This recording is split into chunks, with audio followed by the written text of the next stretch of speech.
have a slider like this. Okay, so right click, numeric, I take a slider. Okay, so slider is pretty simple, that you have to slide the value, that is all. Rather than typing the value, we'll be sliding our value. Okay, that is all it is. Once again, like how we did for your graph and chart. Okay, right click, visible item, digital display. That shows what is the actual value. I'll just increase the size. Okay, so let me say this is in the range of 0 to 100. Double click and give a value. Okay, top level, double click on that and give a value. Okay, so now I can give some value from 0 to 100. Okay, now let me say this is nothing but it's the mark. Okay, mark of a student. Okay, let me say this is the mark of a student. Okay, I can just say the pass mark is going to be, let me mention here, I'm just giving a comment. Double click and type anything, that is basically called as a comment. Okay, so pass mark is anything above 40, let me say, or anything above 40 or greater than or equal to 40, something like that. Okay, so a person is qualified as passed if he is above 40 mark, let me say, out of 100. Okay, so this I want to evaluate it through Labview. Okay, so I want to display something like through a string. Right click, I have booleans, followed that numeric booleans, then I have strings. Okay, I want to display, I'll take a string indicator. Okay, I want to display pass or fail, let me say. Okay, I want to display pass or fail. Okay, so now what I'll do is, I'll go to, first we use the numeric boolean, now I'm going to string, in that string indicator. Why indicator? It is going to indicate the result. It is going to indicate the result. It is not going to take as a control. It is going to indicate the result. So what I'll do is, I'll just drag and drop it and I'll just say this as my result. Okay, so this is going to be my result. Okay, yes, I'll make it like this.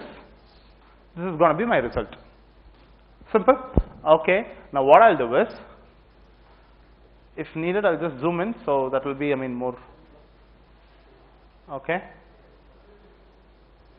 I'll keep it like this, and even this one like this, outside, common outside, because either he passes or he fails, it doesn't matter. These are common inputs and output. Okay, it doesn't matter whether he pass or fail, this is common. The mark will be never changing. Okay, same way, he pass or fail, the result indicator will update. Okay, so it doesn't matter what you actually do. If it is common data, keep it outside to the key structure. Okay, now what I'll do is, just reduce the size so it's more comfortable. Okay, now I want to check whether he has passed or failed. For this, what I'll do is, I'll right click, I have something called comparison. Third row, first column, I have comparison. Okay, in comparison, I'll just say whether it is greater than or something like that. Okay, so anything is fine. I'll just check how this works. Control H. You can see this greater than how it works. You can see, so you give a value, there's only two inputs and there are orange color. What is orange color? You used orange color somewhere for addition. What does that mean? It is, no, boolean is green in color. Numeric, floating point. Floating point in the sense, your not integer values, like decimal values are also possible. Okay, so you can give two integer, numeric values, and the output will be, what is the color? Green. Output is going to be green, which means that it takes input of numeric and gives output of boolean. Okay, now let me read how it works. This function returns true, booleans, true or false, right? So it returns true if x is greater than y. The top terminal is greater than the bottom terminal, then it will pass a true. If the top terminal is less than the bottom terminal, it will pass a false. It means like yes, it is greater, or no, it is not greater. Okay, something like that. Yes. So now what I'll do is, this function is going to work. So from here I'll pass it like this. This is the current mark. If the current mark is greater than, what is the value? Threshold is 40. I'll just mention the threshold. Right click, create constant. Okay, so we saw how to do this, right? We saw how to do this. Right click, create constant. I'll say threshold is to be 40. Okay, this is my threshold. If needed, you can give even the label for this. Right click, visible item, label. Okay, I'll just double click this and say this is my threshold value. Okay, so now the output is going to be either true or false. I'll directly connect it to my case selector terminal. You can see that case selector will be blinking. Only then you have to connect it. Okay. So now what I'm doing is, so randomly I can pass a mark. Okay. That mark will be compared with the threshold. Okay. If the mark obtained is greater than 40, a true case will execute. If it is not greater than 40, it will execute the false case. Getting it? You can have any code inside this. Now what I'm going to do is, specially I want to display either pass. In this code I have to display pass. In the false case I have to display the fail. Okay, so I need a constant for this. Watch here. I need a string constant. Like a numeric constant, I need a string constant inside. Watch here. Right click, string. Here, string constant. Right click, go to string on the block diagram. Right click, string, because constants are available only on the block diagram. You know this, am I right? So right click, string. Okay, there you'll go for string constant. Okay, drag and drop a string constant. Inside true, what I'm supposed to say? Pass. Because the value is greater than 40, so that will be coming. Watch here. I'll pass it directly from here to here. This is a common terminal. Okay, I'll pass it directly from here to here, and this is basically called as a tunnel. What is it called as? Tunnel. A tunnel will pass the data from outside to inside or from inside to outside of a structure. Why I call this as a structure is, right click, under structure I have case structure, am I right? So any of this structure, okay, if you are trying to pass the data into or out to, that will cause a tunnel. You understanding this? Or am I going a little faster? No, nothing like that? Fine. So this is basically called as a tunnel. Okay. A tunnel, when it is hollow, is it like hollow? It's like nothing inside. Okay. That is actually called as an open tunnel. Okay. What is this called as? Open tunnel. Visually it looks like a hollow tunnel. White color tunnel. Okay. In between. Okay. So that is basically called as an open tunnel. An open tunnel means at least one case of the case structure is not passing any value to the tunnel. Okay, which means here true case I have made a connection, but Labview is not knowing what to execute when false comes, because this case structure has two frames. One is true frame and one is false frame, which means that there is all possibility to get true and all possibility to get false. 50-50. Okay, so when true comes, it knows to it knows to pass the data of PASS, pass. Okay, but it is fail. What is supposed to pass? It is not knowing anything. Okay, so when it is in this status, when it is like this, you can't run your code. Labview is in a very dilemma situation that it is not knowing what to do. Okay, so what you are supposed to do for this is, go to the false case. You can see the false case, there is no anything. Okay, so right click, strings. Once again take a string constant again. Okay, drag and drop it. Here what I'll say? Fail. Okay, here I'll say fail, and I'll pass it directly once again like this. So now think in such a manner. Imagine a code without this case structure. Okay, so how it looks is, it will compare it. Okay, it will directly pass fail or pass. Okay, so if this condition satisfies, it will say pass. Okay, so if it is not satisfied, it will pass fail. Simple. Yes. So that's why we call this as decision making window. It decides whether to pass a data of passed or failed. Getting it? So that's why we call this as decision making window. Okay. So now what I'll do is, I'll zoom out first of all. So this is, did I close it somewhere?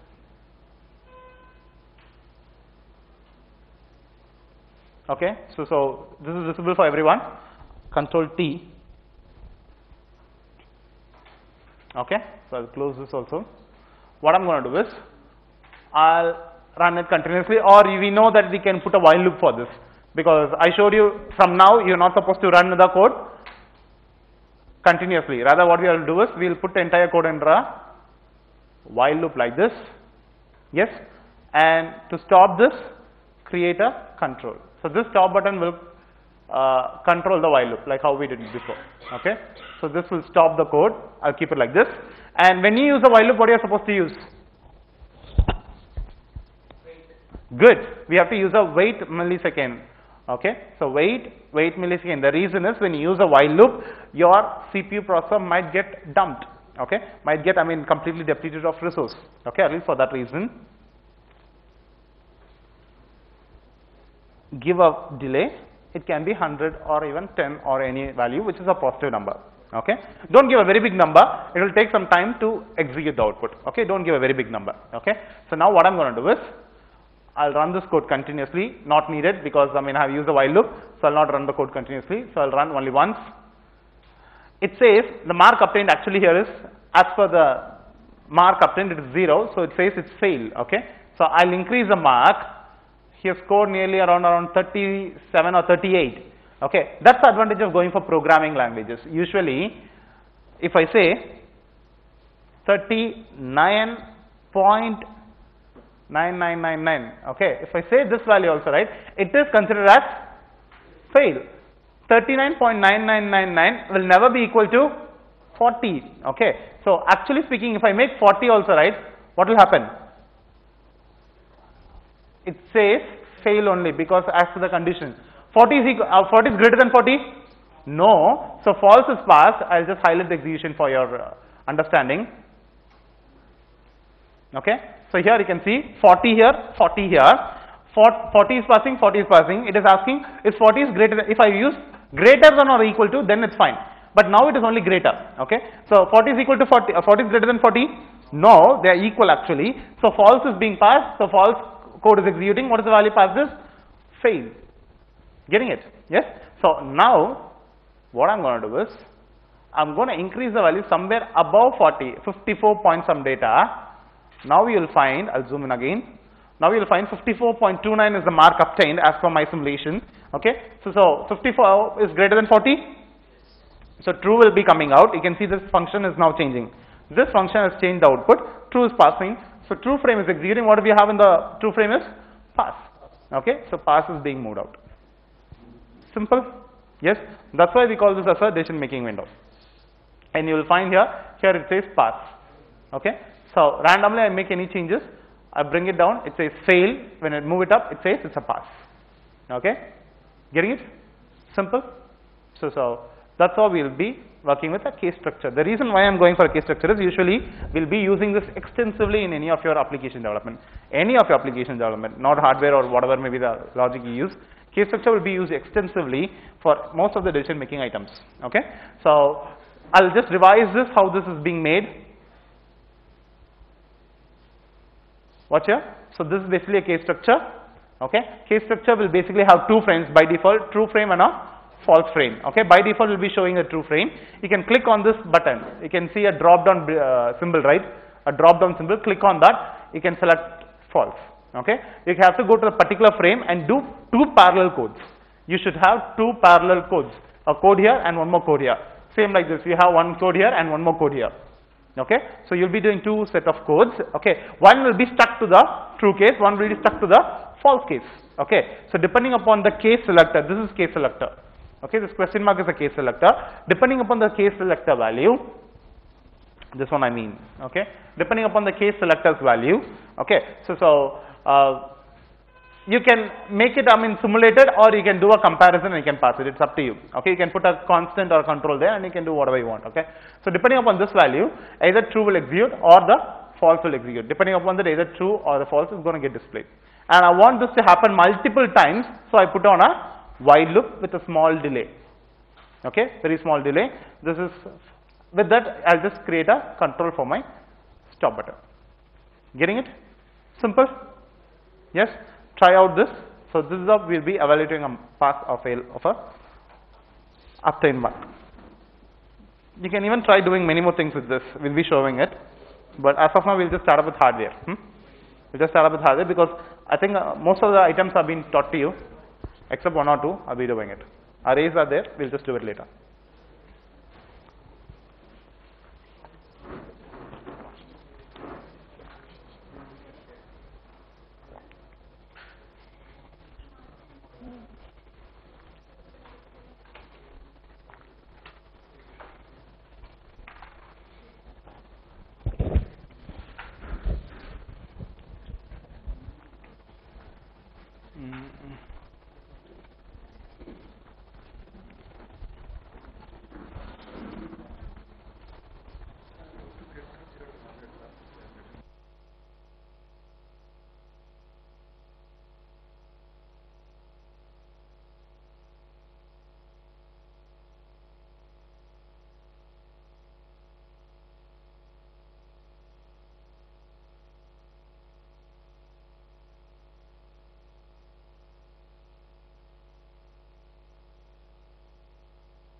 And one more thing, on the front panel, by default, your just show this.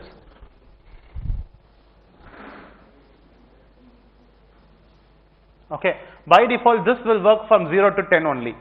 By default, when you drag it, what you do is, how you make a change on the labels. Double click on it and you type whatever you want, right? Same way, double click on this, type whatever you want, 120 or whatever you want, just type on, it will scale accordingly.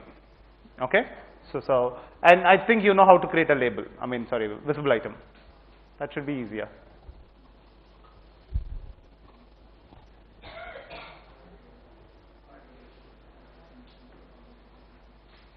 And avoid creating multiple tunnels. For true, you pass to a tunnel. For false, you pass to a tunnel. There is an open tunnel 2 places. That is wrong. Avoid creating tunnels multiple times. What I mean is, what's here? Okay. So for true, you pass it like this. I agree. For false, people sometimes try to pass it like this, creating multiple tunnels. That's wrong. That's what I'm trying to say. Okay. Don't try to create multiple tunnels. Okay. It has to be something like this. A single tunnel. So multiple data will pass out through a tunnel, depending upon the case which is executing.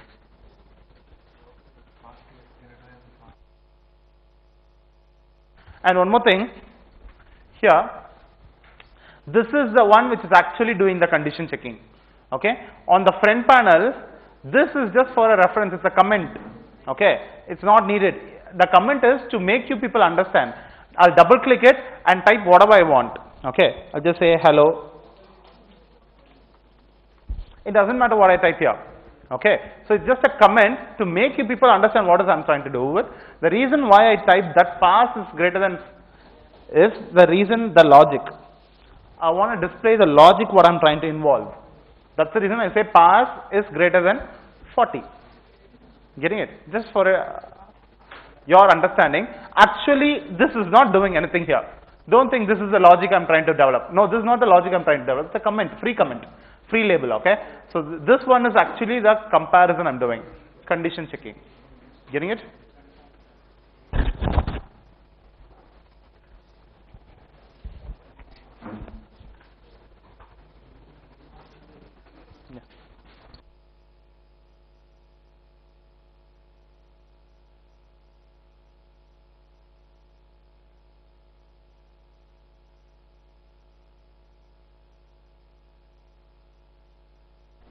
Don't leave your tunnel open. You know what is open?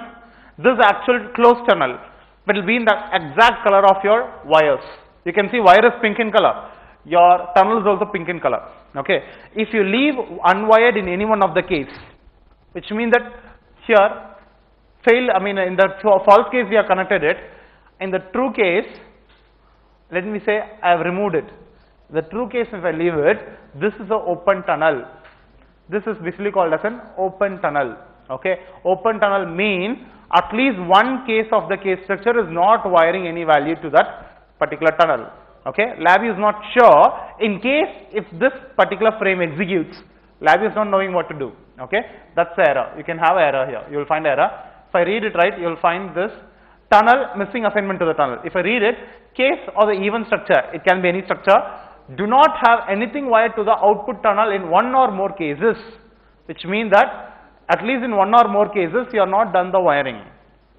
Once I do this wiring, watch here, once I do this wiring like this, you will find that the error will be vanished. Okay, you can see now we can run the code also. Getting it? So don't leave your tunnel open.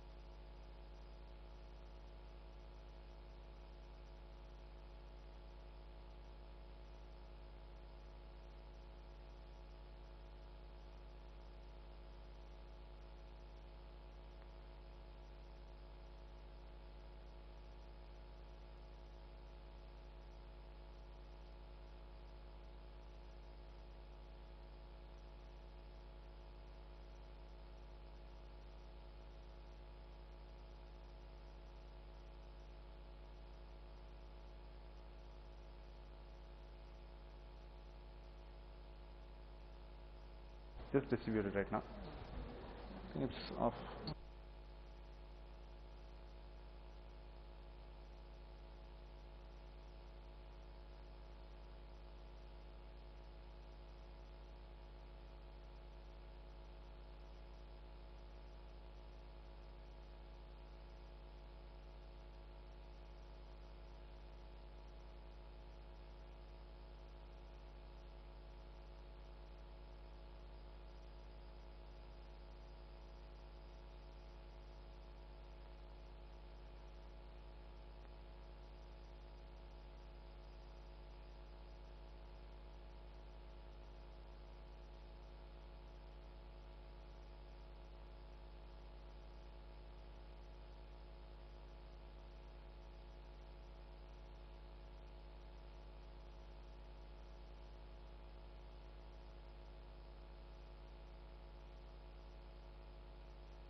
Okay, so hope everyone have completed your basics.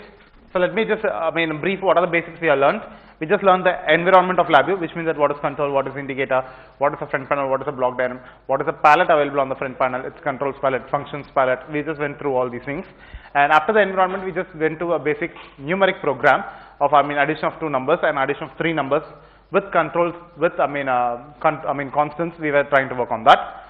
Following that, we went for a Boolean. We just saw a half adder, and we saw how to work with a half adder, and with that you have understood what are the logics you can try to develop yourself. Following that, we also went for loops. First we went for loop, then we went for while loop.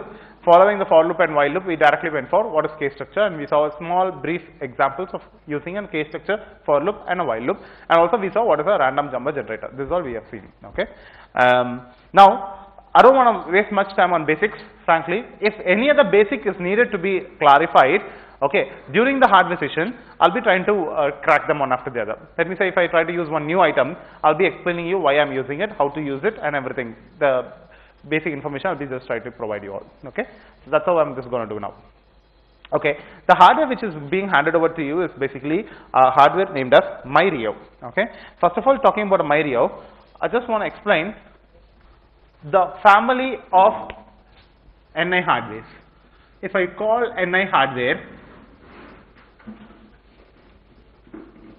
okay, a family of NI hardware, basically, okay, I can broadly, very broadly, I can classify into 2 types.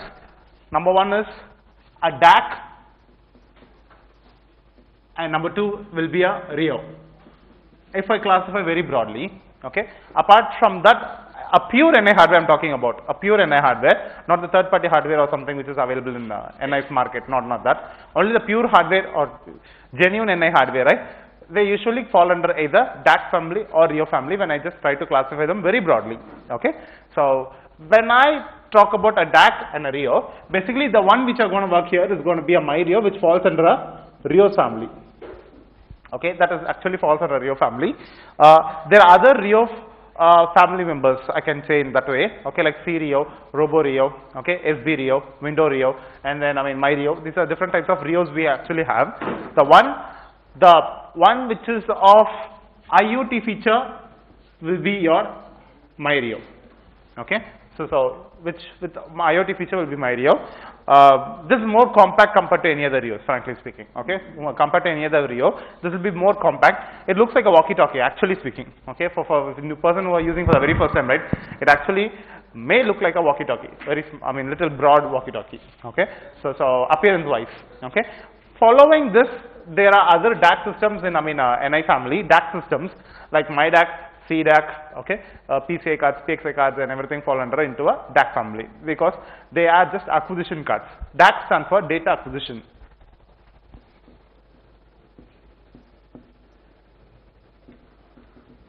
Whereas a RIO stands for reconfigurable input and output, IOs, reconfigurable IOs, input output. Okay, so the input and output is actually termed for hardware in NI technology, not for softwares. I repeat, in hardware, the inputs and outputs are termed as input output actually. Okay, so when you try to pass a signal, that will be input. When you try to take a signal out, that will be output. Okay, so when it comes to a software like Labview, inputs and outputs are actually called as controls and indicators. Okay, so that's the reason they have termed as control indicators, where input and output, that is IOs, will be termed for your hardware. In real time signals will be considered as IOs, whereas your simulated items will be considered as controls and indicators. Getting it? Okay, so this is the actual overview of a DAC system and a RIO system. Let me first describe the difference between a DAC system and a RIO system. Further, I just want to say what is actually a DAC. DAC is nothing but it is a hardware, exactly like your RIO. It's a hardware which consists of only some ADC inside. Okay, this ADC is actually useful to just acquire the data and plot it to your processor. The processor will process it and it will display on the Labview. So ADC in this, the key item is here is just your ADCs. That will have a different specification from DAC to DAC, it will vary. Okay, so these ADCs basically they collect the data. Okay, they are also somewhere, they are also used for generation purpose also. They can be useful for both acquisition and generation. Okay, it can be analog signal or digital signal. It can be of different sampling rate, can be of different range. Okay, so it can be different. I mean, what is it? Resolution. Okay, so it can be of different items. I mean, different quality of signal you want to really work with. Okay, that varies. That's why we have a different entire family which will handle multiple items. Okay, coming to your RIO, even RIO has the ability to acquire and generate, but there is one bit difference between them. Okay, it has only ADC, whereas your RIO usually have the RT processor and FPGA. Okay, this makes it more lively compared to your DAC. Okay, so this RT and your FPGA actually makes it more powerful and more efficient when it comes to your hardware. Okay, so the reason is, when I say this ADC has to acquire, it will just collect the sample by sample. Okay, it will just only collect the samples one after the other, but they can't process them. Okay, which means that here the processing is not at all possible. Since I have FPGA and RT here what it means is the processing part by this hardware itself is possible. I can do the processing analysis, okay, and whatever I'm filtering or whatever you really want to do, you can try doing it within this hardware itself. Okay, whereas here you need an external computer or an ADC with a Labview installed to do this for a DAC. You understanding? This is the actual major difference. A DAC never comes up with a processor. Okay, a RIO usually comes up with a processor and an FPGA. Okay, at least any one is sufficient enough to do this. Okay, but usually they try to equip with both. Okay, any doubt in this? No doubt in this. That's all it's about. I mean, actual difference. And since we have, I mean, RT processor, it also has a memory. Okay, this once again lacks memory. This will lack memory. Okay, so the reason why we have a memory here is, when I say this is a RT processor and you don't need a external computer to process it. That's what I was trying to tell you. Am I right? You don't need a external processor. I mean, a processor or a computer. The reason why I say computer is that's a processor I'm talking about. Okay, so any computer has a processor inside. Okay, so that processor is responsible for any application or any manipulation you are trying to work. Okay, so on this regards, right, this will always need a external computer to process. Okay, requires external computer to process. Okay, this may not need that. Okay, because it already has its own processor, RT processor we have internally. Okay, that will always, I mean, try to process whatever data is really needed. Okay, so at least for this reason, your RIO, you can dump your code into your RIO, allowing your RIO to work like an embedded system.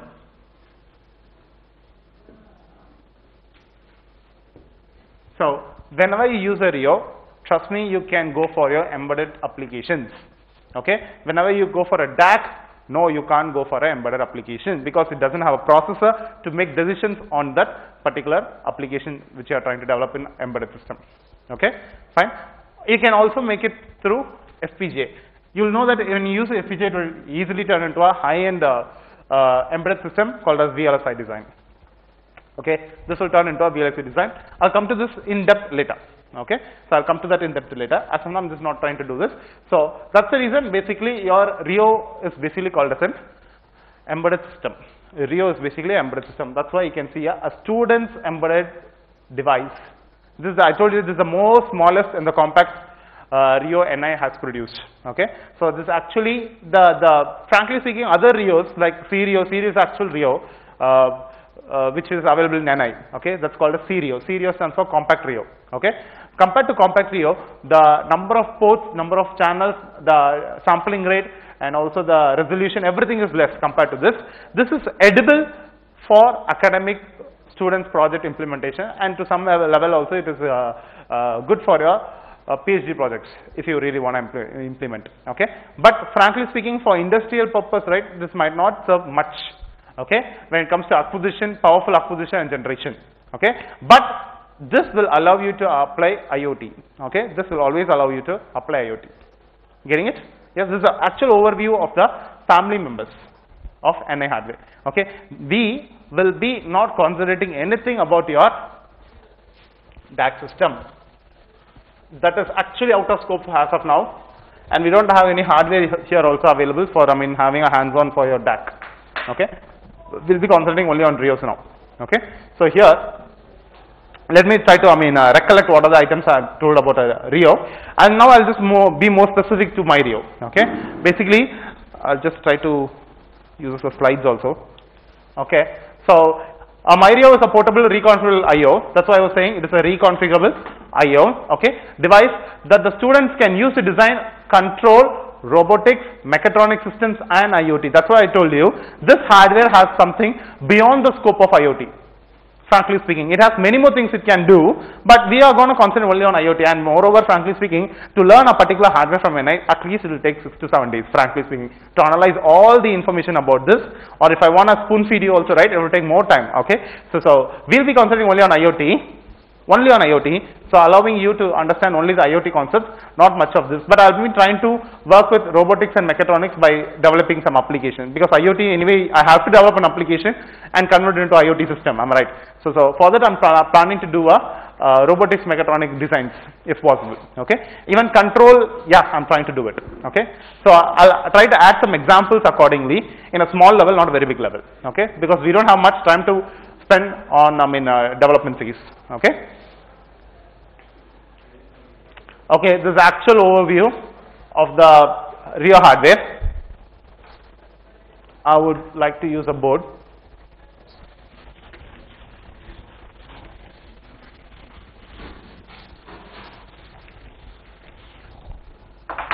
So when I talk about this my RIO, it has two things. What are they? Good. It is RT and FPGA. Actually speaking, this is the overall combination. It will be available in all the RIOs.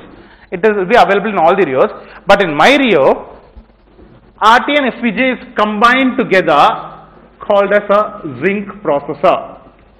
It is combined in a single chip called as a Zinc processor. When you get this my RIO, right? You have this my RIO right here. At the top, you can see that there is one big chip on side.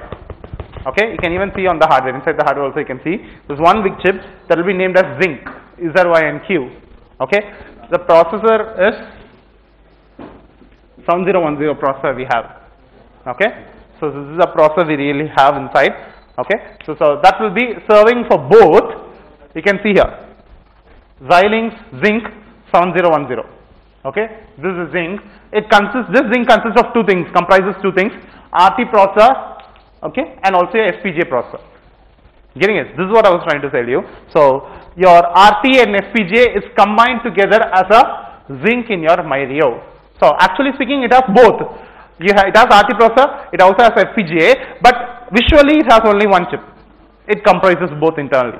Okay, fine. And apart from that, you have some external connections that will be working in depth. Okay, I want to show this overview. That's the reason I was just trying to involve this.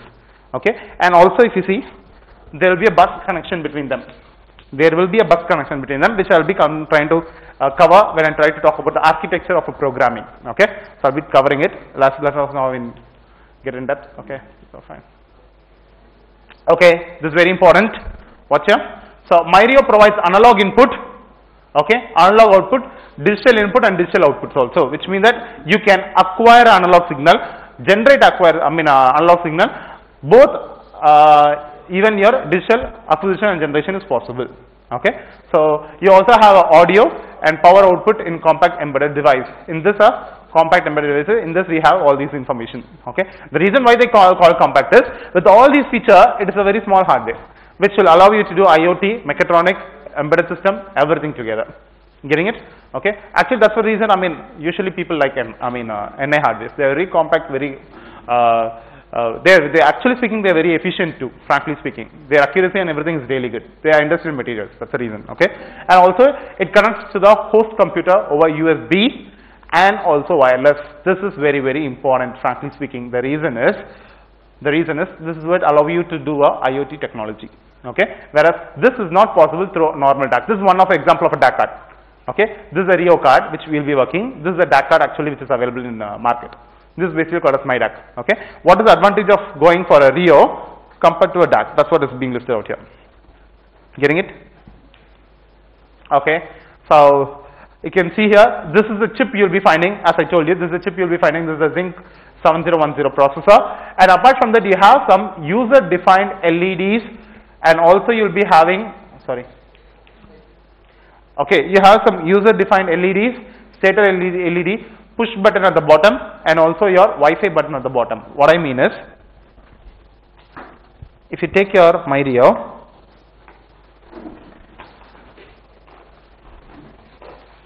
if you take your MyRio, you'll find that, don't try to peel the cover, let it be the cover, and whatever item accessory you try to take it out, try to put it back inside.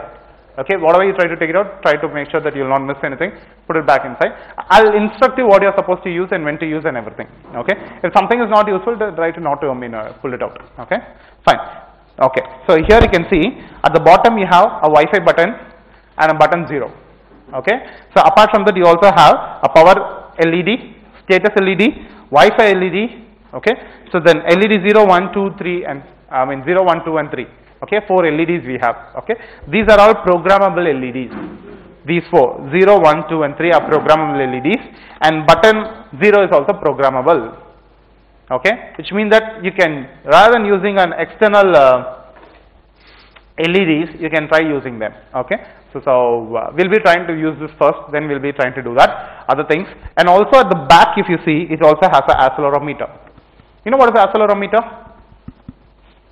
You know what is an accelerometer? It doesn't work with speed actually. Exactly correct. It talks about the actual position, axial, triaxial axis, right? So x-axis, y-axis, z-axis. Okay. So it actually tried to work on this. This actually, you know, it's a Wi-Fi configurable, which means that you can dump a code inside and you can control through your computer through Wi-Fi wirelessly. Okay. You can also try developing something like a quadcopter, put it on the quadcopter, allow it to fly. It will also check the axial movement and it will control itself. Mechatronics is possible, you know it. Accelerometer is already available internally. Okay, and also you can be trying to do any of the IOT concepts also through this. A drone is also possible to design through this MyRio. Actually, many students are actually interested to develop a drone. Usually they prefer MyRio. I've seen them many times. Okay, yeah.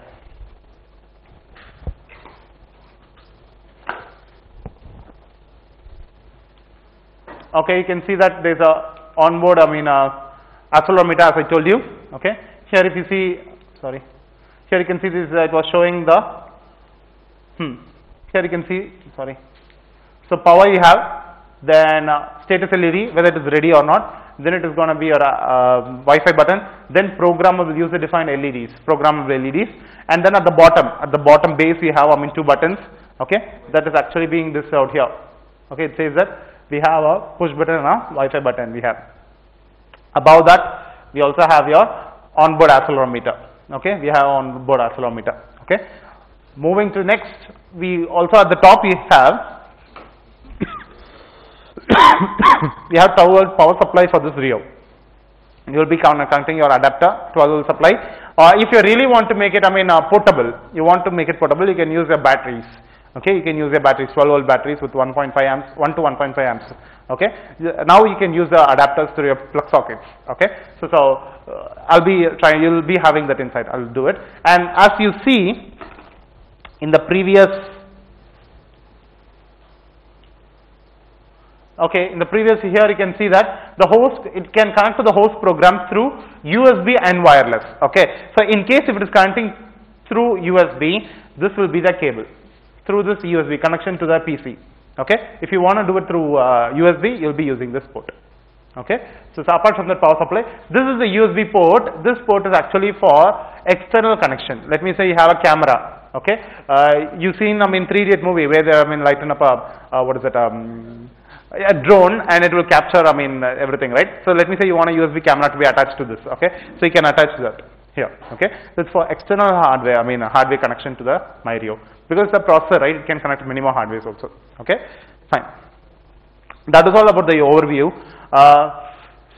Very few I just want to show. Yes, connectors. This is what I want to actually come next anyway.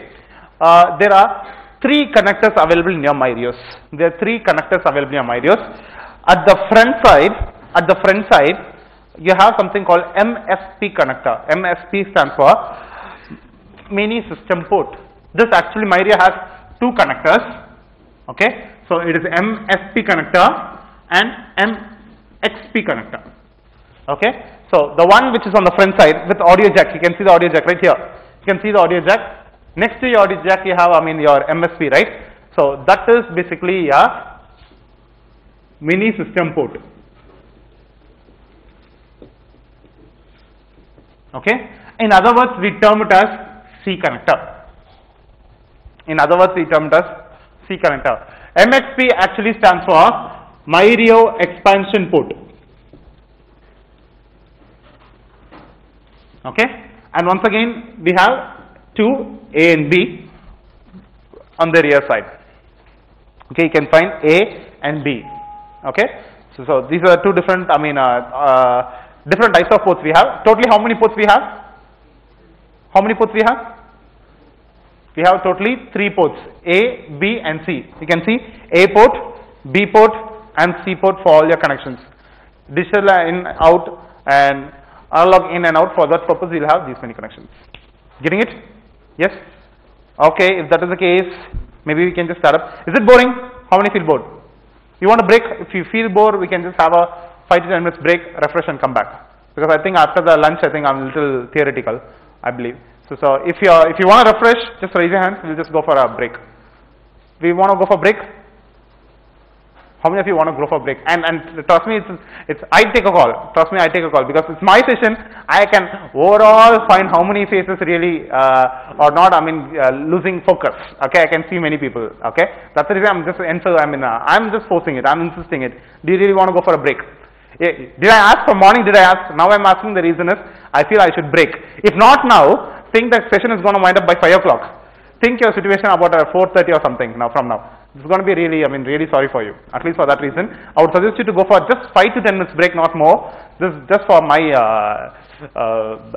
I give you personally, the reason is I want you to make sure that you'll be, not sleepy. That's the reason. Yeah. Yeah. I think your snacks is also waiting outside, it seems. No, we can just have it and come back. Yeah? Yes? Make sure you leave the hardware properly. Don't throw it just away and go. Just 10 minutes, not more than that.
the code run again and again. If you completed the execution, stop the VI. I'll come to you.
Sorry, sir?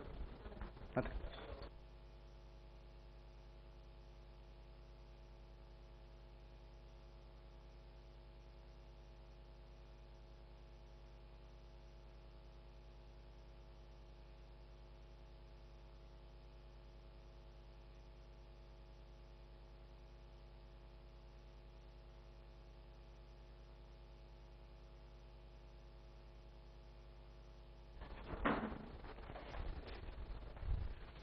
Okay, let us resume. So once again, to just fresh it up, I'll just talk about the connectors. So connectors basically, MyRio has two types of connectors. One is MSP connector and one is MXP connector. Okay, so the one which is on the front side, one is on the front side. This is MSP connector, which is also termed as C connector. The bottom you can see, oh no, here. This side you can see A, B, and this one will be the C connector. Okay, so up on the rear side, on the back side of the same, you'll have two connectors. Both are MXP. Okay, both are MXP. Okay, so MyRio expansion port. These two are. Okay, so they are identical. Frankly speaking, they are identical. So whatever feature is available here, it will be available there also. To do the overview of this hardware. Let me draw the overview of this hardware. This hardware actually have an aggregate sample of 500 kilo samples per second. Okay, this is the sampling rate of this hardware, and also this is the acquisition speed. And for generation, it will be 375 kilo samples per second. Okay, so apart from this, okay. I think these are things actually available in data sheet. We can just go through the data sheet now. So let us not waste time on that. So I'll just overview it. So the hardware has a sampling rate of 500 kilo samples, and that's acquisition sampling rate. For generation, this hardware also ability to generate analog outputs, right? So the generation maximum frequency will, okay, you can just call the frequency also 375 kilo samples per second. Okay, and apart from this, this hardware on MSP has two analog input pins, which means that you can acquire two analog signals at a time. Okay, in MSP one alone. I'll just write it here better. MSP has two analog input, okay, two analog output, 8 DAO. Okay, DAO in the sense it is either input or output of digital signal. Okay, either you can configure it to acquire the signal or generate a signal, but not both at a time. Whereas these pins, a particular pin of AI has the only ability to acquire. This has the only ability to generate. Okay, fine. Coming to this MSP, each I'm talking about A or B. Okay, let me talk about A or B. They have ditto same. They have ditto same. So they have 4 AI. Okay. 2 AO, 16 DIOs. Okay, the same will be applicable here. Ditto. Okay, the same will be applicable. Okay, but one difference is this hardware AI and AO works with plus or minus 10 volts, whereas this works with 0 to 5 volt only. Okay? Yes. Apart from that, if you see, this is TTL logic 0 to 5 volt. This is also TTL logic 0 to 5 volt. Digital signals. Okay? Apart from these things, aggregate overall, it has 8 pulse width modulation pins. 8 pulse width modulation pins totally put together. Okay? So, which means that you can control 8 motor speed parallelly with one particular hardware. Think about the number of sensors it can connect. Just think about it. 16 plus 16 DIO pins plus 8. That's a huge number. Okay? So, it's a huge number. Apart from that, acquisition. Okay? 2 plus 4 plus 4. Nearly 10 sensors, analog sensors you can acquire. Okay? Generation. Okay? How many signals you can generate? That's also huge in number. Frankly speaking, this hardware has a wide variety of sensor connection ability. Okay? Frankly speaking, this is less when it comes to Rio family. Okay? When it comes to Rio family, that will be in huge. One particular Rio module will control an entire department of industry. Okay? Like one power plant you have, that entire power plant can be controlled with the particular specific modules of Rio system or even a PXC systems. Okay? They are so powerful. Okay? So this is also actually very powerful hardware for academic purpose. Okay? For industrial purpose, it is very powerful when it comes to IoT. Not really acquisition and generation purpose, because if you see, the sampling rate is only 500 kilo samples. Okay, aggregate. When I say aggregate, all these things is subjected to this. Okay, so all these things are subjected to this, and if you see, number of channels are also comparatively very less to control an industry. For entire industry, this number is less, but for a particular project of a student, trust me, this is more. Getting it? Apart from that, you also have a accelerometer. Okay, onboard items. I'm messed up with the spelling. Okay, accelerometer.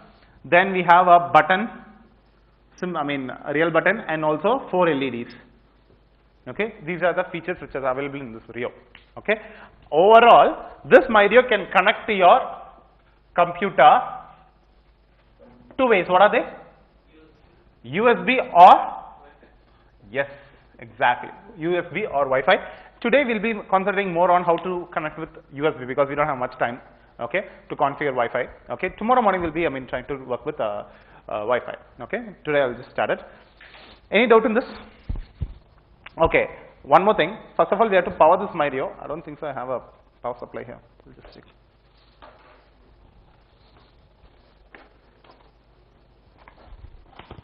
Okay, so inside your box, there will be a box. You'll have a adapter. Okay, you'll have this adapter. Let me tell you what you're supposed to do with this adapter. You have a lot of sockets, multiple sockets you'll have. This is a universal hardware. This is a very universal hardware. So each and every country has their own, socket points. That's the problem here. Okay, so they give, very flexible type, removable sockets they give. So try to use the one which we'll be using in our sockets. Okay, this one. Okay, what do you just watch here?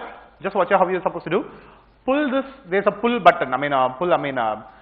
Spring type. Holder we have. Pull it down. Insert it. Okay, and close it. Okay, pull it down. Insert it and close it. Leave this. It will get fixed. Okay. Now this will act as it. Once you complete, pull it down. Just pull this out. It will come out. Okay. So it's a spring type. Pull it down. Fix it and close it. Simple. Okay, and continue to your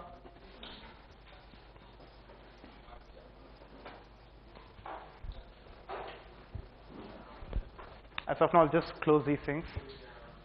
I'll minimize this.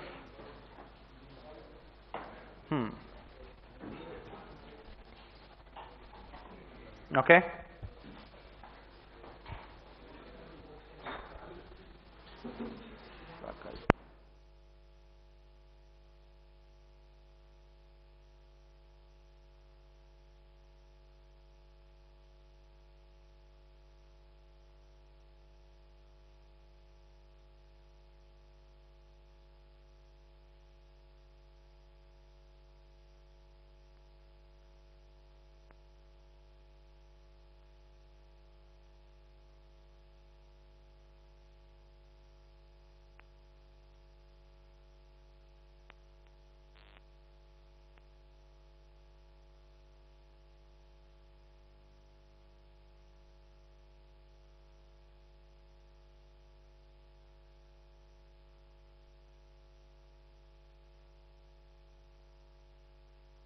Yeah, once this is done, just plug into your Myrio.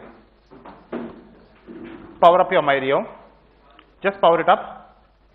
As of now, I'll just put it here because it's a little far from my computer. I'll just put it like this. Okay. So apart from that,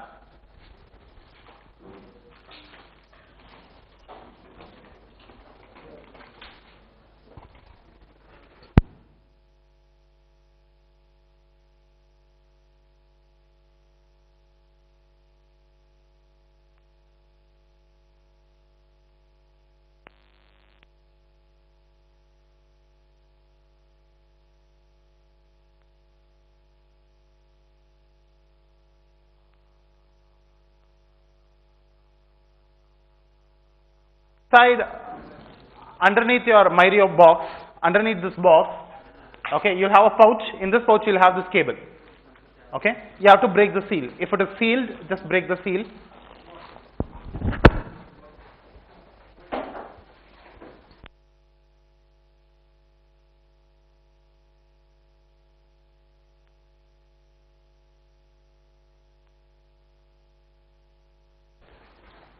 Yes, this is a USB cable. So this will be the one which you will be using to communicate through your hardware. I mean your hardware in the sense your computer. Okay, so this is the one you'll be using it. Yes, and make sure whatever you take back, find how it was placed before, because this is a very compact box. You know, when you don't place it back properly, right, you can't close the box. Okay, it will push the cardboard. You can't close it. So look out how it was placed. So put it back in the same way. Okay, so watch here. Morning I was trying to tell one thing. What is the advantage of going for NI hardware? Let me see how many of you remember. What is the advantage of going for NI software? Plug and play. Hardware is plug and play, software is? We'll see whether the plug and play works proper. Okay, what I'm going to do is, watch here. We'll see this cable, USB type cable. One is USB type, will go to my computer. One is serial type connector. Okay, serial type connector. Plug it into it. Okay, I'll keep it like this. I'm gonna insert it into my computer. Do I have place to insert? Yeah, just remove this. Okay, so what I'm gonna do is I'm gonna insert this. Watch here on my screen. I'm not connected to my computer. Now, if I connect it to my computer, I don't do anything. I just connect it to my computer. You'll find that it will start getting detected and pop out the autoplay window. Yes, did I do anything? I just connected my computer, my hardware to the connector. Okay.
What I've done here is, I've not done anything special. I just connected only my Myrio to my computer. But you can see, like, as soon as you plug your pen drive, it pops the autoplay window. Am I right? So it will also pops out the autoplay window, something like that. And this window name is NI Myrio USB monitor. It actually monitors your Myrio. What I'm going to do is, I'll just say launch my Myrio, because I'll tell you one thing. Just watch here. Just watch here. Let me tell the importance of this window. It's very, very, very important. Without this window, trust me, you can never work with your Myrio. The brand new Myrio when you have, what does it have inside? Two things it has. Myrio. What are they? RT processor and a FPGA it has, okay. A processor basically needs a software installation usually. When you buy a hardware in your computer also, right, you install your OS, am I right? So same way, it's not OS frankly speaking, but you have to install a software into your Myrio. In a brand new Myrio, most of the hardwares here are brand new, I think so, okay. So those hardwares will be needing your installation, or let me say previous version. This hardware works with many versions of Labview, 11, 12, 13, I mean not 11, 13, 14, 15, 16, 17, 17 is also released, okay, 17 version. These many versions of Labview it can get connected to, okay. In this regard, so if anyone have used this hardware in 15 version, let me say, now I am connecting with 16 version of Labview, okay, it will not connect, okay. So for that, once again you have to do this installation into your Myrio. I repeat, this is very important when it comes to a Myrio or any Rio, okay. You use different version of Myrio software inside, okay. You are using different versions of software inside. I am using different version of Labview in my computer. I can't take your Myrio and directly connect it and use it, okay. I have to go through the installation process into my Myrio. I should install a software into my Myrio as soon as I get it, because you will not be sure who used this computer, I mean this hardware before. Now you get it, don't know who used it before, okay. You will not know what version of Labview has used it in this computer. This hardware is habituated, or it is actually configured to work in that particular version only. So if you want your computer to interact or configure with your Myrio, you should once again do the installation like this. And you can see that since the installation is not done, you can see go to Labview is disabled. I can't go to Labview now. I can't work with Labview. The reason is either the software is not installed or a different version of software is being installed into my Myrio. Okay, I should make sure if everything is possible, working fine. For this, what I'll do is first of all I'll say launch the getting started wizard. Very first option. This is a basic procedure everyone will follow, should follow when you start up with Myrio. Okay, so very first what you'll say is launch the getting started wizard. Once I do this, it will check out for the Myrio which is connected in my computer. Okay, it says this is the Myrio which is connected to my computer. The serial numbers and everything will be listed at the bottom. Anyway, it will also display the same. This one Myrio is found. Okay, so I'll just say next. It is time to connect to my Myrio. Usually, try to switch off your antivirus and also your firewall, because this is an external processor trying to connect to your computer's processor. So any external bodies is trying to connect to your processor, right? Your malfunction, I mean your antivirus will act and it will try to stop it. If your Myrio is not connecting, that might be because of your antivirus is enabled or your firewall is enabled. Disable both, then you will get connected. You can give any name to this. As of now, I am not making any changes to the name. It is a by default, it will take Myrio which is serial number. Okay, I will say next. You can see that it is formatting the Myrio. Whatever maybe the software was installed before, it will try to remove them and try to put a new software into your Myrio. This is the basic procedure everyone should be following before trying to start working with Myrio. Because directly if you try to connect, there is one more procedure to connect. This is not the procedure. You will go to getting started window. Labview's getting started window. There you will start connecting it. That will not connect there. Okay. The reason is you didn't go through this procedure.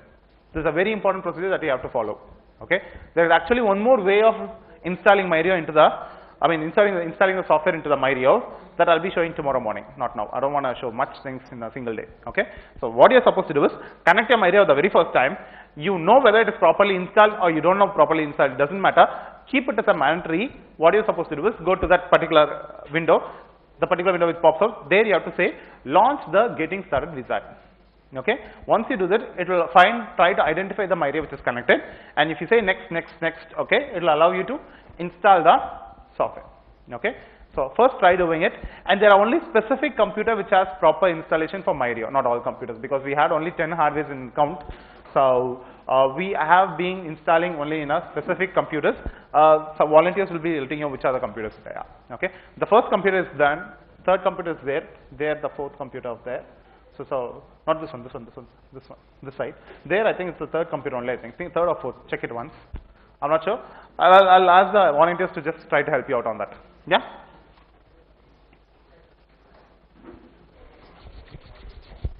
It will take some time. It is updating the firmware. It will take some little time. So once it is ready, it will start installing the software. Yes.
We'll be using the same, okay? And tomorrow I would expect you to bring some more laptops because Wi-Fi connections are available through laptops, not through desktops, at least for that reason.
Right?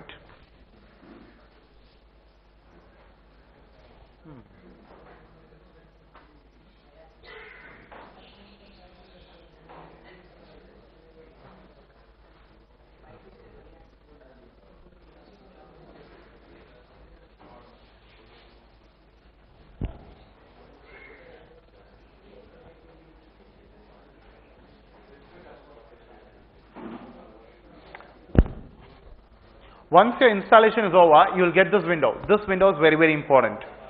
This is a test window. You have some onboard items, right? Accelerometer, LEDs, and also your button, right? That you can test it here. If this works, which means that your communication is properly made and you can start up with Labview. So we have to wait till that. So if you are getting that, I'll tell you how to test this. Let me tell you how to test this. This has an accelerometer inbuilt.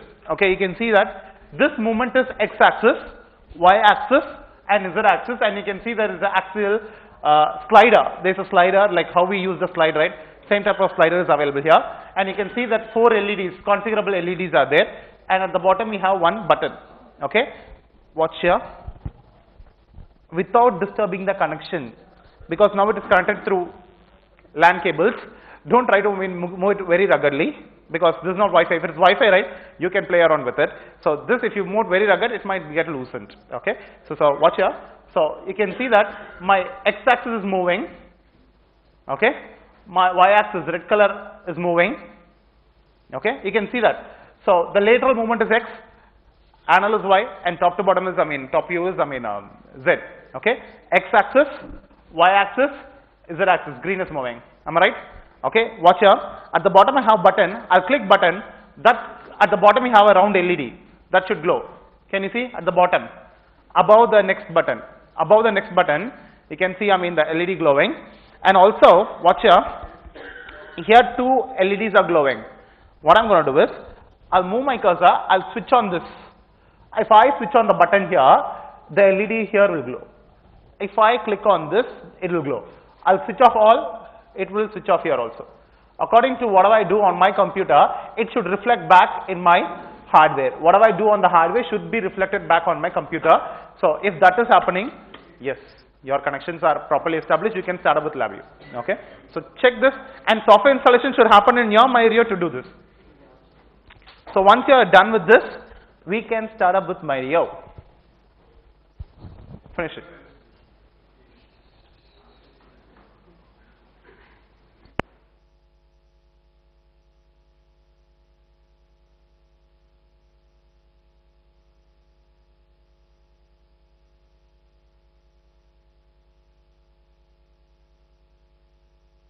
Are still doing installation. Raise hands.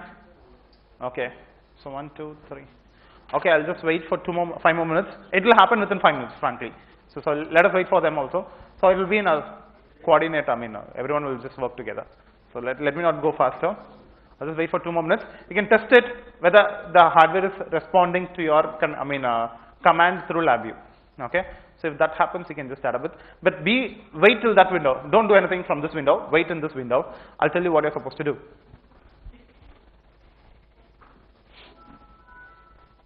And the people who really want to bring a laptop tomorrow, take the software now itself. Okay, take the software to be installed now itself. So you'll install the software. I'll tell you how to install it. Just personally come and ask me how to install it. I'll install it. I'll tell you how to install, and you can just take it. Okay. So do the installation, bring it, because it takes some around 1 hour for it. So let us not waste time on that.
People are doing the installation. If the installation process started, you can carry over that. You can just watch. Anyway, I don't want anybody to do it. Even the installation is over, don't try doing parallelly with me, because these are steps. If you do parallelly, I click something, you click something, I click something, you click something. You will keep on doing. At the end, I ask you, can you do it? You will not be in a position to do, because you keep on following me. You will not know the actual track. Okay, so don't do it. From here, if I say next, okay, it says, congratulations, your MyRio is properly connected and it is communicating. Okay, so it has two options to carry over from now.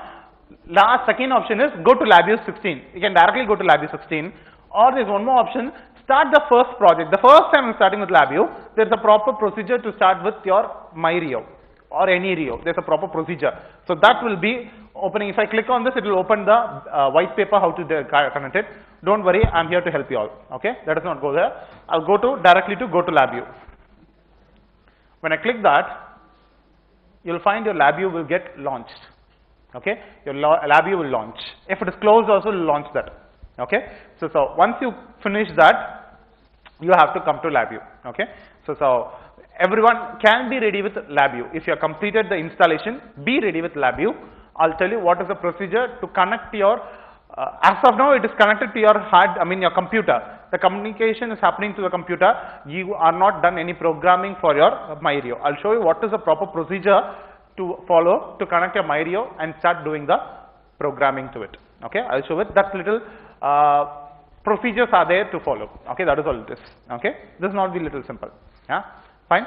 So finish it and get ready. We'll just start. Okay, be ready with this if the installation is over. If the installation is over, be ready with this window. Yes? How many are ready, actually speaking? 1, 2, 3, 4, 5. 6 batches are ready. Okay, 3 batches are waiting. Last 3 batches are waiting. Okay, it's fine, let it take. No issues. No hurry up. Anyway, you can make a note of the steps what I'm trying to say. So you can repeat the same when you take a hands-on. Okay. Anyway, if you're facing any issues, please feel free to call me at any point of time. Interrupt my session. I'll really be happy if you interrupt my session. Okay. Interrupt my session and say that, this is the problem I'm facing. I can't follow you. I want everyone to follow me. The reason is I show something, you're stuck somewhere behind me, you're lagging, right? You'll not be following it, okay? You'll be in a hurry-burry to try to stick to me, okay?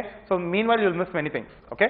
So if you're lagging, let me know. I'll come, I'll sort it, I'll make you bring to my level and we can go together. That's the best way, okay? So I don't want anyone to lag behind, okay? So call me if you're lagging behind. Call me if you're facing any problem, any issues, okay? Fine. One thing, don't eject your connector. Usually what happens is you try to move it ruggedly, the connection leaves, okay? Don't move it ruggedly, your connection might leave, okay? So they are proper. Actually, I'm not saying this is a loose connection, but the port also matters. Your computer port also, right? If they are a little loose, right, this comes out easily, okay? At least for that reason, yeah? Fine. So what you are supposed to do here is from here, this window, what is this window called as? What is this window called as? Oh, come on, I just told you today morning. Getting started window, somewhere nearly right, okay? Getting started window, I told you whatever you want to do, connect your hardware, do some, processing, do anything you really want to do, you should start with this window only, okay? So I'll just go to File, New VI, it's a proper procedure we usually follow, am I right? From now, we will not be do that, okay? If you are trying to work with a Rio, we will not follow that. Rather, you can say create project. You should, involve a project when it comes to a Rio architecture. Okay, so I'll just go to create project. Okay, I'll go to create project.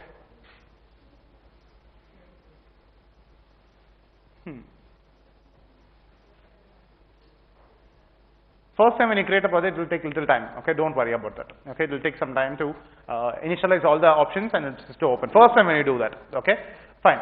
Here, what you're supposed to say is, don't try to work with MyRio. Don't select MyRio here.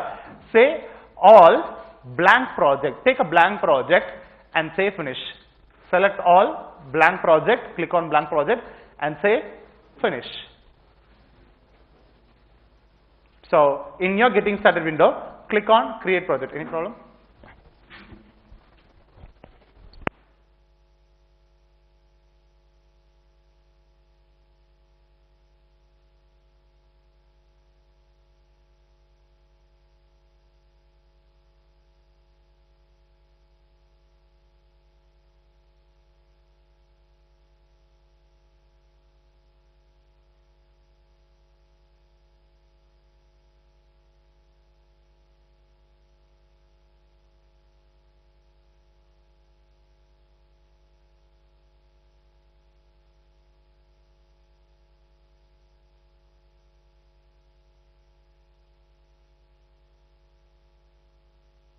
So I'll repeat that what I'm supposed to do.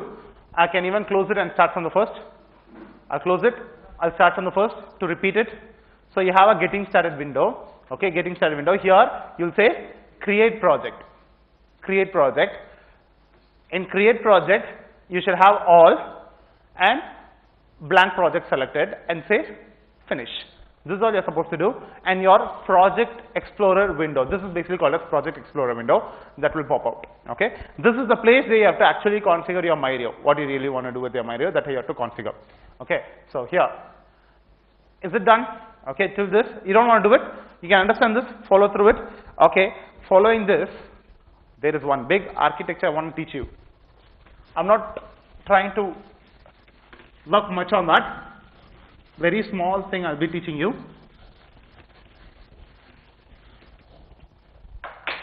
So you have your MyRio. MyRio basically has two things. What are they? RT and FPGA. Okay. So the reason is this can control things. This can also control and process things. Okay. So apart from that, you are also having your computer's processor. Am I right? Because till now, all the addition, subtraction, loops, whatever you worked, was working on which processor? Computer's processor. Now we are bringing one more new processor and one more FPGA into the picture. So totally we have three controllers. Number one, number two. To some extent, FPGA also can work as a controller. Decision making controllers like switches, latches, flip flops, and everything will be there. Okay. So we have three controllers. Okay. As of now, if you see, how many controllers is involved in the project, in this project? Is that a controller? Yes or no? Yes, it is a controller. Basically, your computer processor is basically called as my computer processor. In other technical word, we call it as host. Your my computer is nothing but your host. Okay. When it comes to your RT, it's a real-time processing. Okay, it's real-time processing that is basically under your MyRio. Apart from that, you have FPGA program.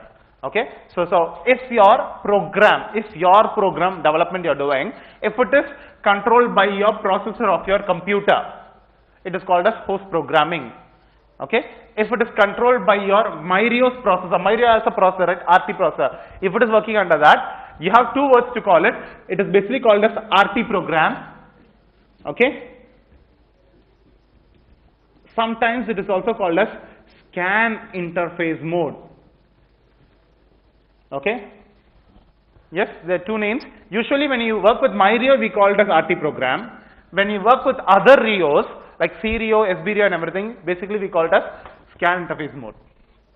Technically that's what we call it as. Okay, so when it is working with RT processor of your Rio, okay, then it is called as either RT program or scan interface program. Okay, so when it is working under FPGA, we call it as FPGA program only, normal FPGA programs.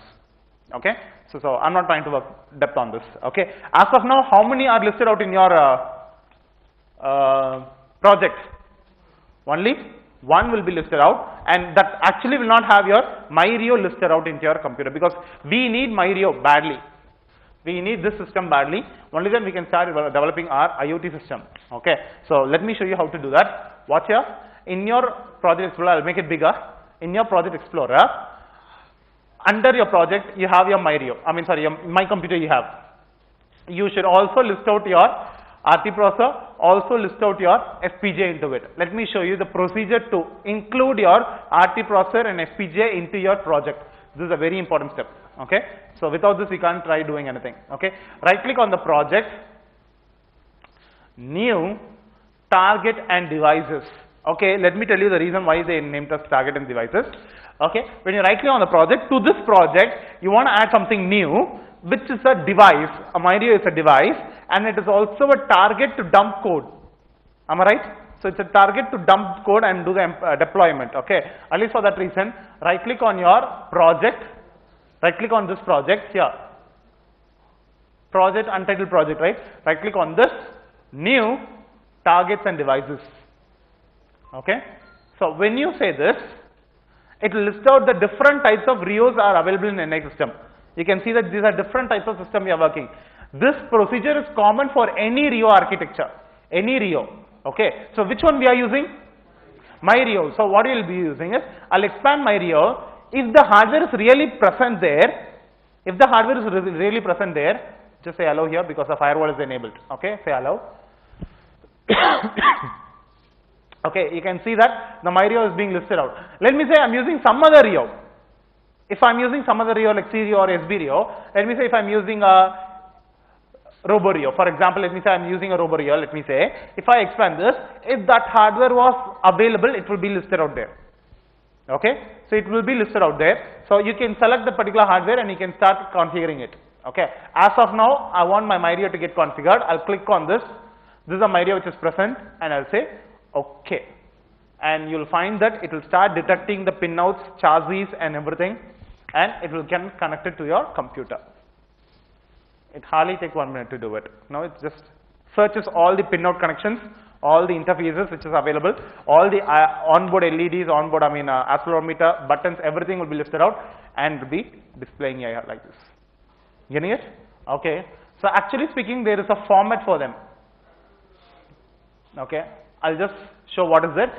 I have only my project. Okay. If I expand my project, you can see I have my computer and my MyRio. Two processors I have. One is my computer processor, one is my MyRio's processor. If I expand MyRio, because inside my MyRio what I have a FPGA, RT and FPGA. RT is this, FPGA will be listed out under your chassis. You can see the FPGA is here. Okay, so this is the actual architecture or hierarchy of your Rio architecture. Tomorrow I'll be working on this in depth. Okay, I'll be showing this on depth. Okay, So you can see that this is NMIRIO and this is FPGA and also your host. So this is the controller number 1, controller number 2, it's hanging, okay, controller number 3. These are 3 types of controllers we have. As I told you, right, controller number 1, host program, controller number 2, RT or scan interface, controller number 3, FPGA. Understanding what I'm saying? I repeat, this is the controller number 1, my computer, my processor of my computer, it's actually talking about, okay. So that is actually my host program. If I right click on this, new VI, if I right click on my computer, new VI, if I say, you can see this is the VI which is listed out directly under your my computer. Am I right? It is listed out directly under my computer, and this is going to be controlled. You can see that it is under my computer. This program will be working under my computer, which means that any logics you are developing it, who is responsible for processing that? My host program, host computer's processor will be taking any decision or processing will be happening there. Getting it? Okay. So I'll close this. I don't want this. If I right click on my computer, MyRIO, if I right click on my MyRIO and say new and target, new and VI. Okay, if I say this will be controlled by my MyRIO. It will work under my MyRIO. Okay, so any processing or any controlling I do, who's responsible for this? The RT processor inside my MyRIO. My MyRIO has a RT processor, right? That will be purely responsible for whatever is happening on this VI. Any logic you develop, this VI will be taken care by that particular RT processor. I'll close this also. If I right click on my FPGA target, new VI, if I say, you can see that there is one more VI being created exactly under FPGA. You can see it is working under FPGA. Any logic I develop here, who will be responsible? FPGA will be responsible. So this is what basically called as host program, RT program and FPGA program. Okay, 3 different types of program we have. Tomorrow we'll be working in depth on all these 3. Okay, so actually there is a hierarchy, how they actually communicate. Frankly speaking, right, it hardly takes 2 minutes for me to just draw it. Just watch here. I have host. Okay, so to the host you connect your MyRIO. This actually talks about the RT. Okay, so to this your FPGA will be connected. Okay, to this your IOs will be connected. IOs is nothing but your inputs and outputs.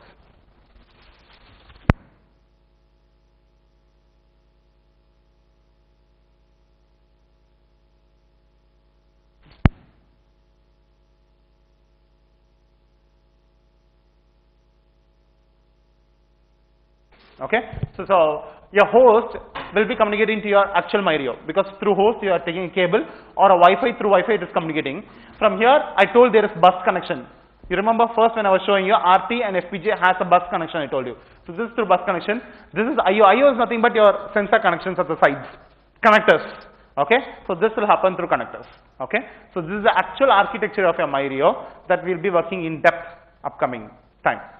You understanding this? Okay. As of now, what I want you to do is start doing this and right click on your MyRIO, new VI. Be ready with this VI. Be ready with this VI. It's installation over for people? It's going on? I'll come.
Hello. Yeah. Yes. So anybody having any doubt in this till now? Okay. So basically,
fine.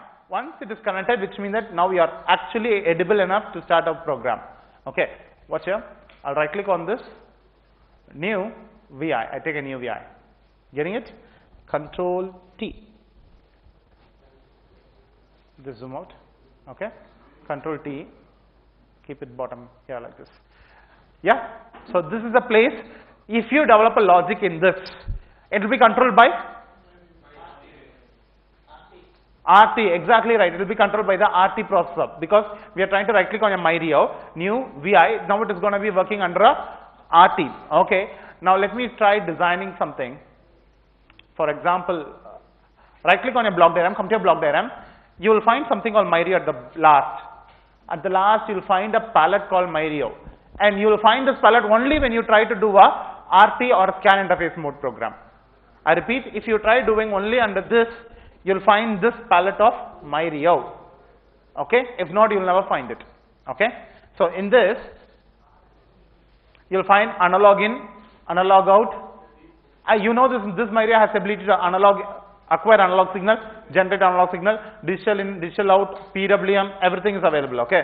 So what I'm going to do is, I'm going to go for buttons or accelerometer or LED. Any one of the onboard items let me use. Let me use, first of all, I'll take accelerometer first. First I'm going to use accelerometer. You can also follow the accelerometer. As of now, don't do it, just watch it. I'll drag and drop accelerometer. You saw this board actually has an accelerometer, right? This hardware actually has an accelerometer. So I'm just trying to plot the signal. We used a random number generator. You saw a random number generator. Same way, not from that particular random number generator. That's going to be from the sensor of your MyRio. Okay. So we have three axes. This is x-axis, y-axis, and z-axis. Okay. I can give name to them. I'll just name this as x. Okay. So this one will be y, and this one will be z. Okay, so x, y, and z I have, and say okay. If you don't want any of the axis, remove the tick mark. Okay, if you don't want any of the axis, you can remove the tick mark. As of now, I'm trying to use it. What I mean is, right click on this, or double click on this, better. Okay, so let me say you want only one axis. You can remove the tick mark on other axis. Okay, so if you see okay, it will configure only one axis. Okay, it depends on whatever you really want to use. As of now, I want all three. I'll give tick mark to all. Okay, I want to access all three and say okay. Yes, fine. So now I want to plot it on the front panel. How will I do it? What should I use? Great. You should go for graph and take a chart from the graph. Right click, go to graph. There you have a waveform chart. Okay, drag and drop it like how we did for your what? Random number generator. Same way. Okay, drag and drop it. I'll just increase the size. Okay, I'll increase the size. And one more thing, usually it will be from -10 to +10. Okay, here you can make it to -2 to +2. Okay, give this as a range. Okay, because I know this sensor will work only from -2 to +2 volt. I know this. Okay, that's the reason I'm doing it. And also, right click on this axis. This is very, very important. Right click on this axis. Remove auto scale Y. This is Y. Okay, this is Y axis. Remove the auto scale. Usually, depending upon the signal strength, the plot will auto size itself. Usually, okay. Remove the auto scale. What I mean is, right click on this Y axis, and the Y axis, auto scale Y axis should be not tick marked. Okay, it should be off. Okay, with this, it is complete. I'll pass it here. And now, once again, we have one problem. We'll see how to overcome that problem. Okay, I have one terminal X. I'll connect it. Where will I connect my Y? Where will I connect my Z? This was a problem even in the first thing which I was trying to give, right? What was the first thing is connecting 3 inputs for addition. Okay, there we face the same issue, right? Same way I want to plot multiple things in the same one. Is it possible? I have to take 2 more charts, or if I want multiple plot in a single chart, what will I do is, watch here, don't use this.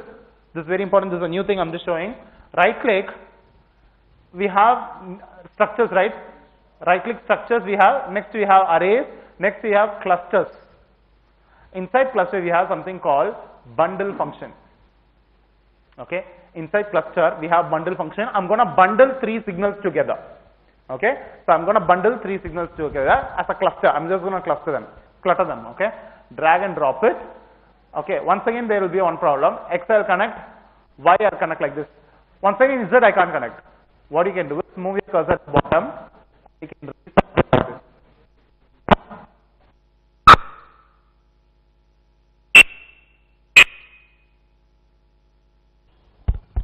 Yeah. Okay. So I can resize it from here to here. I will just connect it. You understanding what I'm saying? Right click, go to clusters, classes and variant. There, take bundle, first row, last column, bundle. Drag and drop it. And extend it to the required size. You can extend it how much ever you want. Don't do that. Okay. Extend only for the required amount. We need 3 terminals. Use only 3 terminals. Don't try to skip any terminal. And after this, you can directly connect it like this. Okay. You can directly connect it like this. Okay. Watch here. What I'm going to do is, I'll make it like this. I'll extend the number of plots also here. Watch this. Don't do it. Okay, so this is plot X. Okay, this is plot Y, and this is plot Z. I'll delete the extra characters. Okay, so and moreover, I'll give a width, line width to be little bigger. Even this one, line width, I'll make it bigger so everyone can see this plot. I think. Once again, where it is, I'll make even this one bigger. Okay, I don't think so red will be visible. What I'll do is I'll make it into yellow. Colors, I'll make it into bright yellow. So now your white color will be x-axis, your yellow color will be y-axis, and green color will be your z-axis. Simple? Yes. And after this, I want this to happen multiple times. What will I do? Exactly right. We'll be going for a while loop. I'll put the entire code under while loop and right click on this and create control. Yes. So after this, yeah, create constant. Now I have one beautiful question for you all. Why we usually give a delay? Why we usually give a delay? Okay. Why should we reduce the CPU usage? Exactly, we have multiple applications running on our processor. Okay, like Windows Media Player or MATLAB, everything is be running parallel to Labview.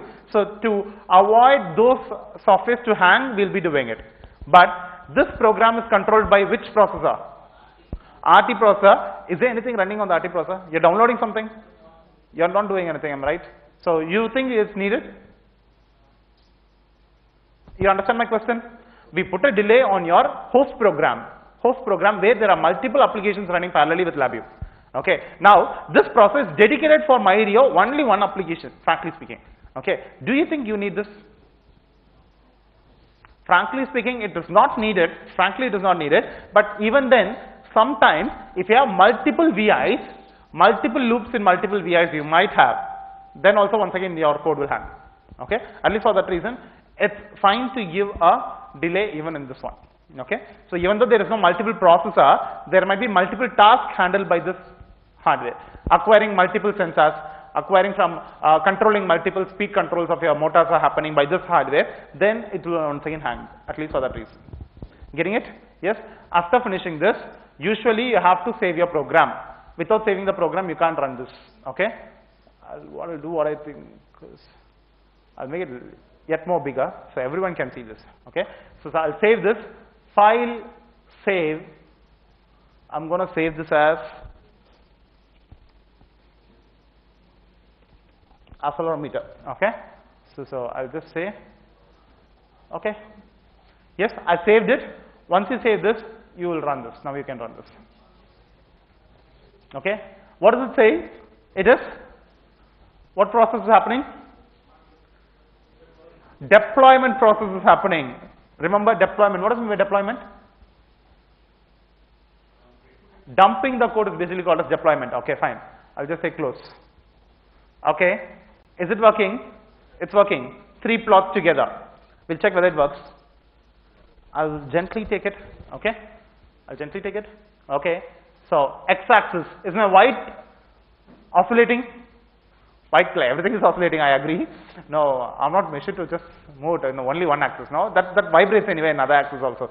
Okay, white is, oscillating. Yellow is oscillating. Green is oscillating. Oscillating, yeah. It's happening. Yes. Now look here. So this movement is x-axis. Am I right? I'll slowly change the axis in x. Is white changing its direction? Even green is changing because the z axis also changes. Okay. So you can see it is varying. Okay. Yellow is changing its position. Yellow is changing its position. Okay. I'll put it exactly upside down. Green has come down. Exactly. Normal, green is up. Green is down. Which means it is normal to the magnetic field of Earth, or it is tangent to it, kind of thing. Getting it? Facing the, Earth, or it is outside the face of Earth. Okay. Basically, let me tell you what is the application of an accelerometer. Okay. Usually it is used for vibration analysis. Okay. Which means that this is placed here. If I tap this bench, you can see it measures the vibration on the place where it is actually placed. Getting it? Yes. So you tap with little heavy. You can see that actually works. Yes.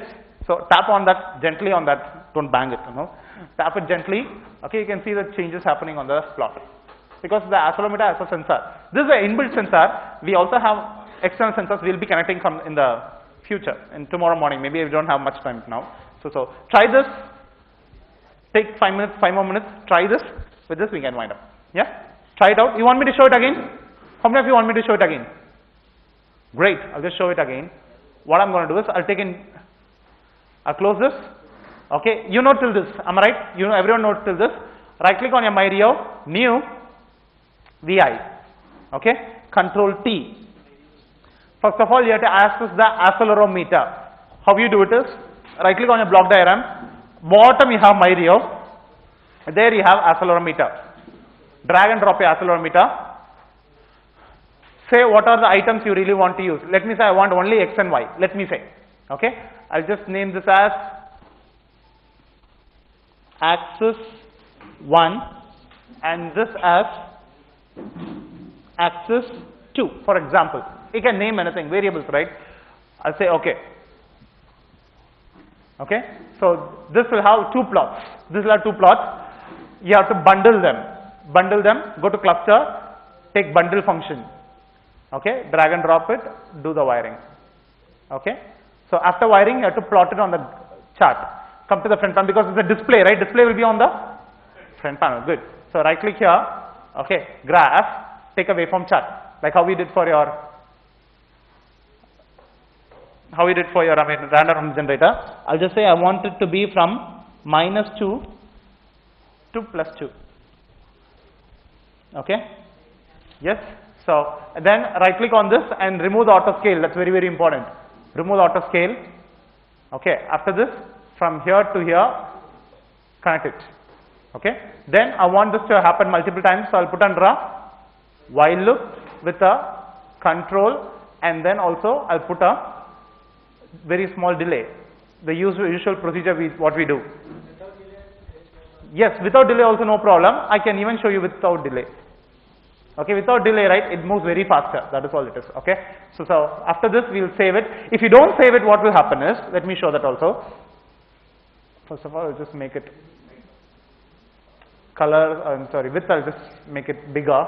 So we'll be seeing it. Width, I'll make it bigger. Yes. So if I don't save it and try to run this code, it will anyway ask me to save. So it will prompt to save. So you have to save it. I'll save this. Okay, I'll just name this as accelerator 2. Yes, it will dump it. Hopefully it will be ready. Say enter, it will close.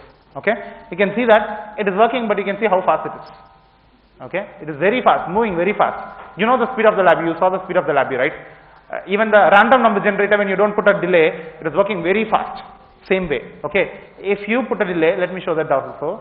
So if you put a delay, create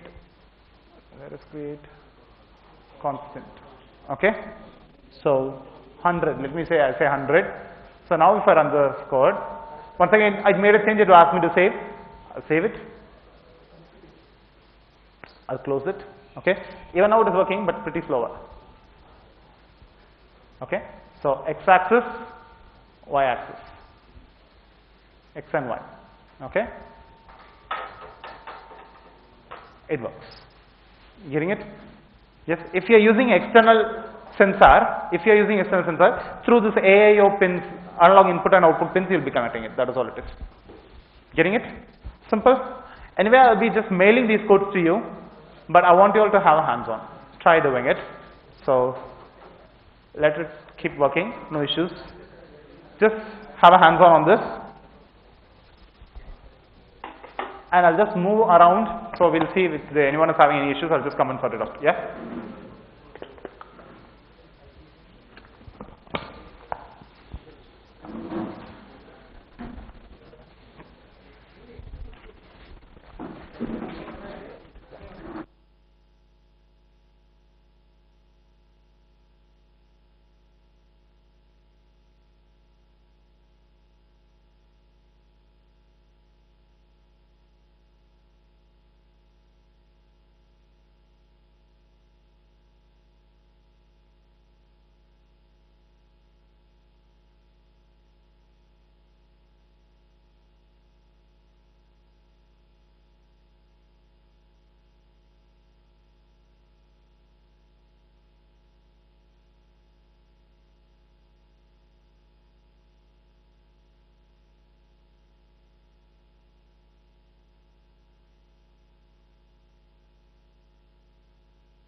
Just watch here once again.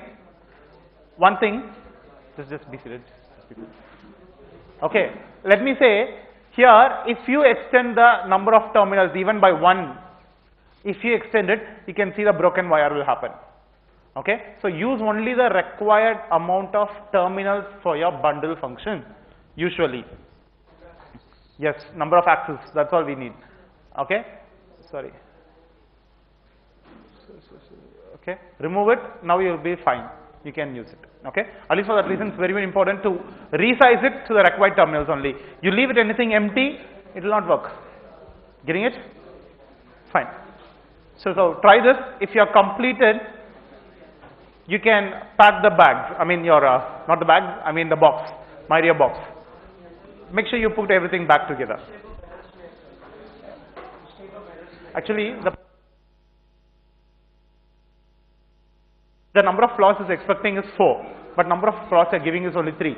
So it is not knowing what is the actual plot for the 4th one. Actually, that's a problem. Okay, so pack it back. Make sure you put everything back together. Okay.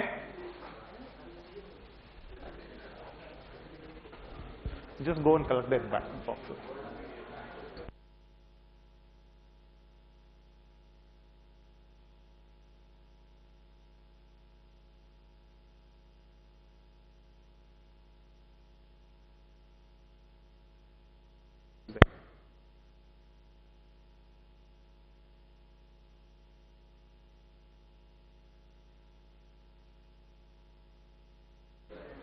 Yeah. Okay. If it is completed, if you have returned the hardware, you can wind up for the day. Okay. So tomorrow we will be starting around 9:30 if possible. Okay. Let us start the session by 9:30 because tomorrow is the where we will be implementing the actual IOT and everything. Okay. At least for that reason, try to be on time tomorrow. So we will just start up on time. So thank you so much for the day. Yes, you can return the hardware after completing this. Have a hands-on. You can return the hardware. You can wind up for the day. Thank you so much and have a nice day. Thank you.